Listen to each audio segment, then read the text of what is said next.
LPST lower primary school teachers rank ലിസ്റ്റിലുള്ള 5000-ഓളം പേരിൽ അവരെ പ്രതിനിധീകരിച്ചുകൊണ്ട് എനിക്ക് തോന്നുന്നു ഒരു 500-ഓളം പേർ തിരുവനന്തപുരത്ത് സെക്രട്ടേറിയറ്റിന് മുന്നിൽ സമരം നടത്തുകയാണ്.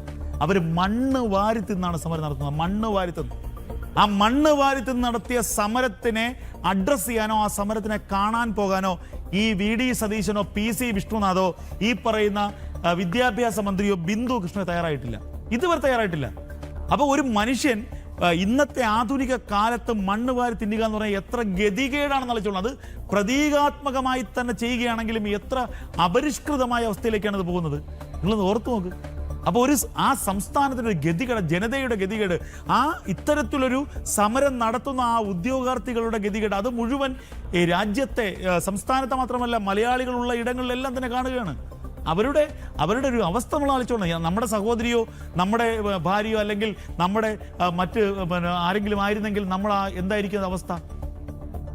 ഇത് ഒന്ന് കാണുന്നു. ഇന്നവർ കൈകൂപ്പിയുള്ള പ്രാർത്ഥനയാണ്, മണിക്കൂറുകൾ നേരം കൈകൂപ്പി മുട്ടിൽ നിന്നുള്ള പ്രാർത്ഥനയാണ്. ഇതൊക്കെ ഒരു സമരത്തിന്റെ ഏറ്റവും അവസാനത്തെ ആയുധമാണ്, അടവാണ്. അടുത്ത് ഇനി ആത്മഹത്യ ചെയ്യായിരിക്കും അവർ ചെയ്യുക. അപ്പൊ ഇങ്ങനെയുള്ള സമരങ്ങൾ നടത്തി ഇതിനൊന്നും കാണാത്തവന്മാരാണ് ഏതെങ്കിലും രാജ്യദ്രോഹികൾ ഡൽഹിയിൽ പോയി സമരം നടത്തുമ്പോൾ അവിടെ പോയിട്ട് പിന്തുണ അർപ്പിക്കുന്നത്.